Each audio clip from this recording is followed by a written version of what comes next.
ಮತ್ತೊಂದು big shock. ರಾಜ್ಯದಲ್ಲಿ ಮದ್ಯದಂಗಡಿ ಬಂದ್ ಬಂದ್ ಬಂದ್. ರಾಜ್ಯದಲ್ಲಿ ಮೇ 29ರಿಂದ ಎಣ್ಣೆ ಸಿಗಲ್ಲ, ಮದ್ಯದಂಗಡಿ ಬಂದ್ ಮಾಡಲಾಗುತ್ತೆ. ಮದ್ಯದಂಗಡಿ ಬಂದ್ ಮಾಡಿ ಮಾರಾಟ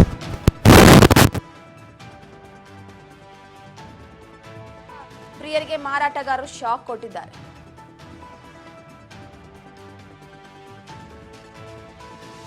ಎಣ್ಣೆ ಸಿಗಲ್ಲ. ರಾಜ್ಯದಲ್ಲಿ ಮೇ 29ರಿಂದ ಮದ್ಯದಂಗಡಿ ಬಂದ್ ಮಾಡಿ ಸರ್ಕಾರಕ್ಕೆ ಬಿಸಿ ಮುಡಿಸೋದಕ್ಕೆ ಸದ್ಯಕ್ಕೆ ಮುಂದಾಗ್ತಾ ಇರುವಂತದ್ದು. ಯಾಕಂದ್ರೆ ಒಂದು ಕಡೆ ಅತಿ ಹೆಚ್ಚಾಗಿ ಆದಾಯ ಬರುವಂತದ್ದು ಅಬಕಾರಿ, ಇನ್ನೊಂದು ಕಡೆ ಸಾರಿಗೆ ಇಲಾಖೆ. ಸೊ ಸರ್ಕಾರಕ್ಕೆ ಅತಿ ಹೆಚ್ಚಾಗಿ ಆದಾಯ ಬರುವ ವಿಚಾರವಾಗಿ ಸಾರಿಗೆ ಇಲಾಖೆಯಿಂದ ಶಕ್ತಿ ಯೋಜನೆ ಅನ್ನುವಂತಹ ಬಿಟ್ಟಿ ಭಾಗ್ಯವನ್ನ ಕೊಟ್ಟು ಅದಕ್ಕೂ ಕೂಡ ಕಲ್ಲು ಹಾಕೊಂಡಿದೆ ಸರ್ಕಾರ. ಪ್ರೈಸ್ ಹೈಕ್ ಮಾಡೋದಕ್ಕೂ ಆಗೋದಿಲ್ಲ. ಟಿಕೆಟ್ ದರವನ್ನ ಕೇವಲ ಪುರುಷರಿಗೆ ಮಾತ್ರ ಹೈಕ್ ಮಾಡಲಾಗುತ್ತೆ.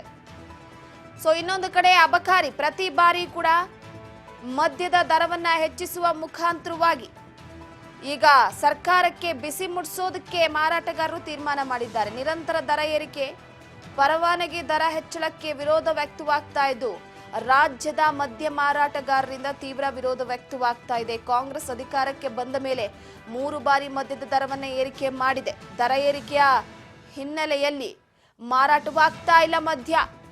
ಈ ಹಿನ್ನೆಲೆಯಲ್ಲಿ ಮದ್ಯ ಮಾರಾಟಗಾರರ ಲೈಸೆನ್ಸ್ ಶುಲ್ಕ ಕೂಡ ದುಪ್ಪಟ್ಟಾಗಿ ಏರಿಕೆಯಾಗಿದೆ.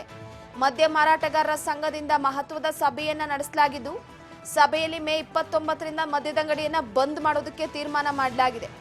ಬಾರ್ ಮತ್ತು ರೆಸ್ಟೋರೆಂಟ್, ವೈನ್ ಸ್ಟೋರ್ ಕ್ಲೋಸ್ಗೆ ತೀರ್ಮಾನ ಮಾಡಿದ್ದು ರಾಜ್ಯ ಮದ್ಯ ಮಾರಾಟಗಾರರ ಸಂಘದ ಉಪಾಧ್ಯಕ್ಷ ಕರುಣಾಕರ್ ಹೆಗ್ಡೆ